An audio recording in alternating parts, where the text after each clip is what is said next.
Wedding or auction? Can you imagine having to pay a fortune in cash, gold, cows, or even snakes to get married? Or even worse, being sold like merchandise to a complete stranger? It sounds absurd, but in many parts of the world, wife buying is still a shocking reality. This bizarre tradition, which dates back to biblical times, was once common in several cultures, but today survives in some countries, where marriage is turned into a business and love seems to have a price. Get ready for a shocking journey through the most bizarre wedding customs on the planet. In today's video, we're going to explore the dark side of marriage and discover the countries where brides are traded like merchandise. You'll be surprised by what we tell you. Number 1. China.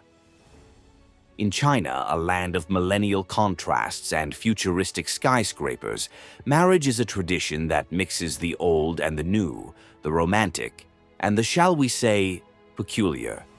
Forget the idea of two soulmates meeting by chance. There, in some cases, marriage is an agreement between families, sealed with a dowry that can include anything from jewels and gold to, believe it or not, pigs. In some regions, the bride only accepts the proposal if the suitor pays for a big present, an apartment and a brand new car. This is the famous pinjin, or bride price, a tradition that shows the importance of family alliances and purchasing power in Chinese culture. In the past, buying wives was common in China to strengthen family ties and guarantee inheritance. What if the boy doesn't have the dowry amount? Well, the inability to pay the bride price is seen as a legitimate reason to cancel the wedding, and this justification is generally unacceptable. In many cases, the bride and groom resort to borrowing money from relatives to avoid embarrassment. Although modernization and human rights laws have greatly improved the situation, some rural areas, with fewer resources than the big centers, end up resorting to illegal and dangerous practices, such as bride trafficking. The shortage of women, exacerbated by the one-child policy and the cultural preference for male children, has made the demand for brides skyrocket, and many end up being bought for less money in neighboring countries, which brings us to our next destination, North Korea. Number 2. North Korea. In North Korea, the practice of buying wives is less visible due to strict government control, but there are still reports of women being exchanged or bought through clandestine networks. The opacity of the regime makes it difficult to obtain accurate information, but the problem persists in some areas, reflecting the country's serious economic and social crisis. Extreme poverty and a lack of opportunities lead some families to sell their daughters to Chinese men in the hope of securing a better future for them. Hunger, the lack of economic alternatives, and the loss of family members increase the vulnerability of these women, who often risk their lives crossing the dangerous border into China. However, this journey in search of a better life can turn into a nightmare. Many women end up being victims of forced marriages, often mediated by marriage brokers who offer them as wives to Chinese men in rural areas. Even when they get married, these women face the constant fear of being repatriated to North Korea, where they can suffer serious consequences. In addition, many are victims of physical and emotional abuse by their husbands or their families, living in a constant state of vulnerability and fear. Number 3. India. India, a country full of ancient traditions and rituals, is also home to a disturbing practice that many prefer not to mention: bride selling. In some parts of the country, especially in poorer rural areas, girls and young women are sold as commodities in a cruel trade that treats marriage as a financial transaction and the bride as a product to be purchased. Just imagine, in remote villages, where poverty and lack of opportunities are the reality, desperate parents see their daughters as a means of relieving economic pressure. The practice intensifies in regions where the birth of girls is still seen as a financial curse because it is the families who need to get rid of them. And the solution? Selling them to any man who can pay the price. These sales take place in various ways. In some cases, intermediaries or marriage brokers act as real auctioneers, offering the girls to the highest bidder. The price of a bride can vary, but in extremely impoverished areas, it is common for these transactions to take place for derisory sums. The fate of these girls, who often have no say in the decision, is sealed in deals made on the doorstep or in markets hidden from the gaze of the authorities. This practice of bride selling is especially prevalent in the northern regions of India, such as Haryana and Rajasthan, where the gender imbalance resulting from selective abortion and female infanticide has created a shortage of women. The lack of available women has inflated the value of brides, making them easy targets for traffickers and desperate families. Number 4.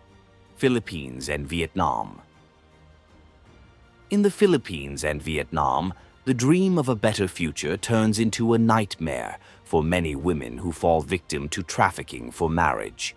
Extreme poverty and a lack of opportunities lead families to sell their daughters to foreign men, mainly South Koreans, in the hope that they will have a more dignified life.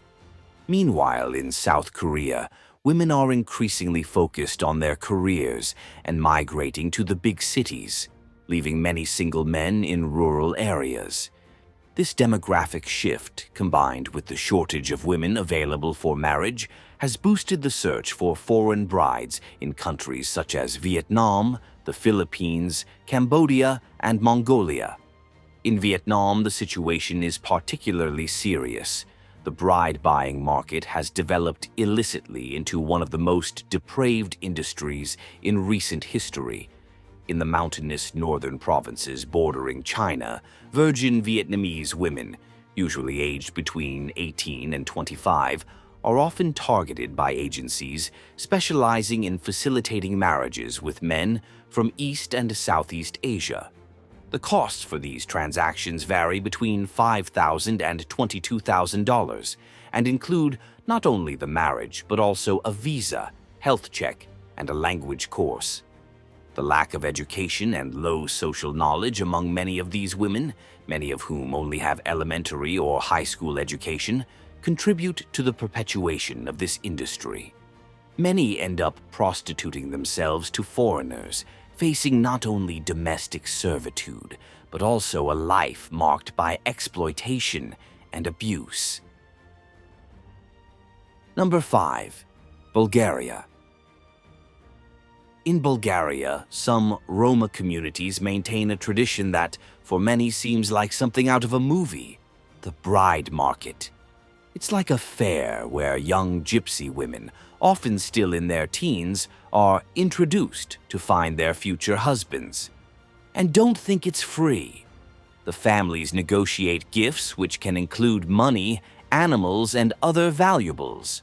The prettier the bride and the richer the family, the higher the price. But what is most shocking about this story is the importance they place on the bride's virginity. It's like a prize, and her price can go up a lot if she's considered pure. Negotiations for a wedding can last months, with intense financial discussions to define the price that the groom's family must pay. The cost of a bride is around 3,000 to 7,000 euros, but can rise even higher if there are many suitors vying for the same young woman. Number 6. Mozambique. In Mozambique, marriage also has its peculiarities, and one of them is the famous, or infamous, lobolo. This ancestral tradition involves paying a dowry to the bride's family as a way of compensating for the loss of their daughter and recognizing the investment made in her upbringing and education. And don't think we're talking about a token gift. The lobolo can include livestock, money, clothes, food, and even other goods. Even Nelson Mandela, an icon of the fight against apartheid, had to pay the lobolo to marry his Mozambican wife, grasa machel. Imagine the pressure. Today, lobolo is still practiced in Mozambique, but it has undergone some changes. Instead of cattle, payment is usually made in cash. And to make life easier for the bride and groom, an app has been created to calculate the value of the dowry. The app takes into account the bride's age, weight, height, beauty, education, and marital history. The younger, prettier, and better educated, the higher the dowry. But don't worry, dowries in cows are not exclusive to Mozambique. Number 7. Sudan. You've heard the phrase bandit passion. Well, it lives up to its name. In South Sudan, the most prized women can cost up to 100 head of cattle. In a country with economic difficulties, this situation is quite problematic. Some grooms who can't afford to buy the cows even try to steal them. The amount varies from a few to several heads of cattle, goats, and a sum of money, depending on the family. Cattle and goats are an integral part of the traditional wedding for ceremonial purposes during and after the actual wedding ceremony.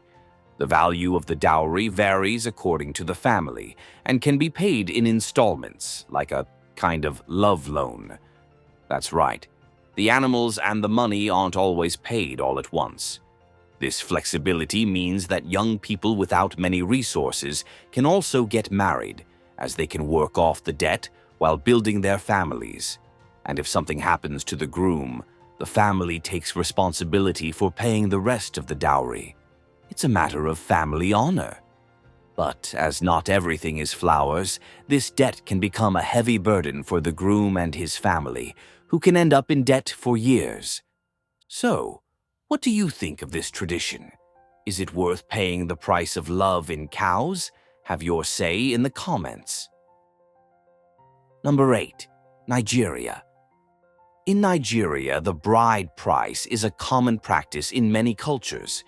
The groom's family pays a sum of money or goods to the bride's family, which can lead to the woman being perceived as property. In less developed areas, there are reports of even more extreme practices, such as the buying and selling of women in forced marriages. What's worse, the bride price can be linked to domestic violence. Some men feel entitled to assault their wives if they consider the investment not worth it. In both countries, the tradition of bride price raises important questions about women's rights and the need to combat practices that place women in situations of vulnerability and violence. After all, love shouldn't have a price, should it? Number 9. Thailand. In Thailand, marriage also has its price, and it's called sin sod. But calm down, it's not really a bride purchase like in other countries. The sin sod is a sum paid by the groom to the bride's family as part of the engagement ceremony, a sort of show of good faith that he can take care of his beloved. And don't think we're talking about pocket money. The value of the sin sod can vary according to the bride's situation. If she has already been married, has children, or, let's say, is no longer an untouched flower, the value can be lower or even zero. But if the girl is from a wealthy family, has a diploma on her wall, or has even won a beauty contest, the price can reach millions of baht, the local currency. The sin sod usually consists of 3 elements: money, Thai gold, with a purity of 96.5%, and more recently, a diamond ring, influenced by Western tradition. It's like a love combo, showing that the groom is willing to invest in the couple's future.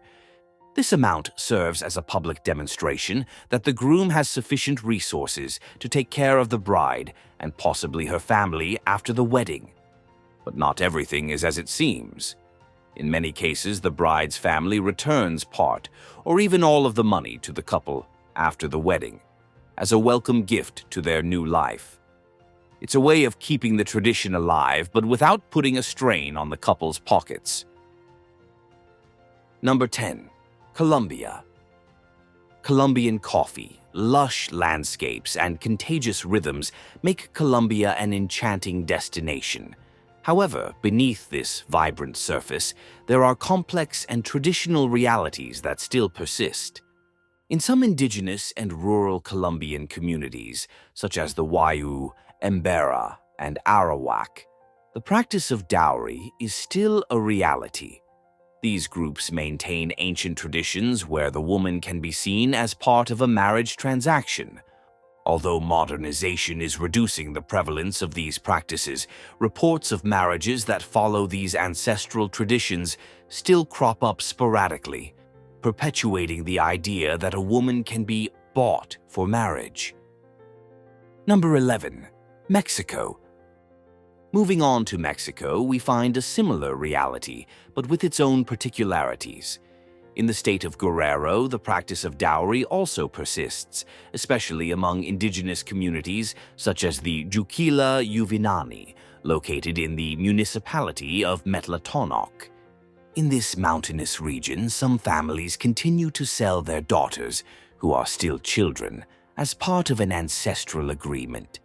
This practice, which aims to recover the costs of raising them, perpetuates a cycle of abuse and poverty. Purchased girls are often forced to work as slaves and face harsh conditions, as well as being vulnerable to sexual abuse by the husband's family. The dowries demanded by the bride's parents range from $2,000 to $18,000, depending on the region and the economic situation of the families involved. Number 12. Central Asia. In Central Asia, paying a bride price is a deeply rooted and widely practiced tradition. Known by different names depending on the region, this practice is common in countries such as Uzbekistan, Turkmenistan, and Kyrgyzstan. The value of the dowry can vary greatly, from a modest sum of money to a single head of cattle or even an entire herd, depending on local traditions and the agreements made between the families involved. This practice is also observed in Afghanistan, where the bride price can have tragic implications. In one dark case in Helmand province, a father, desperate to pay off medical debts, sold his 6-year-old daughter to a creditor's son for $2,500. And so our journey through the Bello Mundo comes to an end, but the adventure doesn't stop here. We hope you've been surprised by the exotic customs and intriguing stories we've shared today. If you're passionate about travel and different cultures, be sure to subscribe to the channel and activate the bell so you don't miss any of our upcoming expeditions. Until next time, explorers.